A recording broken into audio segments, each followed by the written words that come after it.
Nabi Yusuf, alaihi salam, adalah putra Nabi Yakub, alaihi salam. Sejak kecil, ia dikenal sebagai anak yang rupawan dan saleh.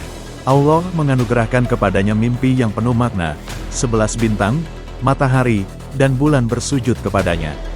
Nabi Yakub pun menasihatinya agar mimpi itu tidak diceritakan kepada saudara-saudaranya, karena beliau mengetahui akan timbul rasa iri dengki. Namun benar saja, saudara-saudara Yusuf merasa iri dan bersekongkol untuk menyingkirkannya. Dengan tipu daya, mereka melemparkannya ke dalam sumur dan kembali kepada ayahnya dengan membawa baju Yusuf yang dilumuri darah palsu, seakan-akan Yusuf telah dimakan serigala. Nabi Yakub hanya bisa bersabar, menyerahkan semua urusan kepada Allah, sambil terus merasakan kesedihan mendalam. Di sumur itu, Yusuf kemudian ditemukan oleh kafilah dagang dan dijual sebagai budak di Mesir.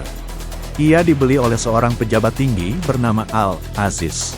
Seiring berjalannya waktu, Allah menganugerahkan kepada Yusuf ketampanan dan kecerdasan luar biasa.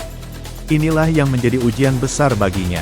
Istri Al-Aziz, yang dikenal sebagai Zulaiha, tergoda oleh ketampanan Yusuf. Ia merayu Yusuf, tetapi Yusuf dengan penuh kesabaran menolak. Ia berkata, "Aku berlindung kepada Allah. Sesungguhnya Tuanku telah memperlakukanku dengan baik. Sungguh orang yang zalim tidak akan beruntung." Quran, Surat Yusuf, ayat 23. Namun, fitnah tetap terjadi. Zulaiha memutarbalikkan keadaan dan menuduh Yusuf yang berbuat salah.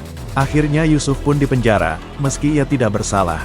Di penjara, Yusuf tetap sabar dan menggunakan kesempatan itu untuk berdakwah, mengajarkan tauhid kepada para penghuni penjara.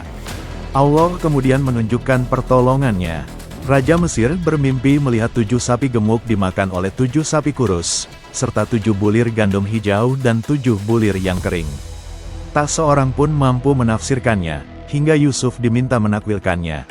Yusuf menafsirkan mimpi itu sebagai pertanda, akan datang 7 tahun masa panen melimpah, kemudian 7 tahun masa paceklik. Ia juga memberi solusi bagaimana Mesir harus menyimpan hasil panen untuk menghadapi masa sulit. Kebijaksanaan Yusuf membuat raja kagum. Akhirnya, Yusuf dibebaskan dari penjara dan diangkat menjadi penguasa bendahara Mesir, mengatur penyimpanan dan pembagian hasil pertanian. Kesabarannya selama bertahun-tahun akhirnya membuahkan hasil. Ia bukan hanya diselamatkan, tetapi juga diberi kedudukan tinggi di negeri asing. Puncaknya, mimpi yang pernah dilihatnya sejak kecil menjadi kenyataan. Saudara-saudaranya datang ke Mesir untuk meminta bantuan pangan. Pada akhirnya, seluruh keluarga berkumpul kembali, dan mereka semua tunduk dalam rasa hormat kepada Yusuf. Nabi Yusuf pun berkata dengan penuh keimanan, "Pada hari ini tidak ada celaan bagi kalian. Semoga Allah mengampuni kalian. Dialah yang Maha Penyayang di antara para penyayang." Quran, Surat Yusuf, ayat 92. Hikmah dari kisah Nabi Yusuf, alaihi salam. Kesabaran adalah kunci utama menghadapi ujian hidup, baik dalam kesedihan, fitnah, maupun penderitaan. Menjaga diri dari godaan adalah tanda keimanan yang kokoh, meski dihadapkan pada ujian yang berat. Allah Maha Menolong, dan pada akhirnya memberikan jalan keluar yang indah bagi hambanya yang ikhlas.